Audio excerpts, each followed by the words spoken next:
වෙනදුනේ මේ හැම එකකටම බලපාන මේ දුකට සංසාර ගමනේ මේ පිච්චෙන එකට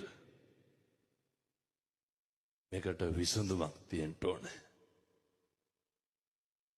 භාග්‍යවතුන් වහන්සේ දේශනා කරේ මේ හැම එකකටම බලපාපු ගැටලුව මොකද්ද? ඔය අහලත් ඇති මං හිතන් ජාතපි දුක්ඛා මොකද්ද ප්‍රශ්නේ? වෙනතුනේ මේ ඉපදෙච්ච නිසා තමයි ජරාව හටගන්නේ.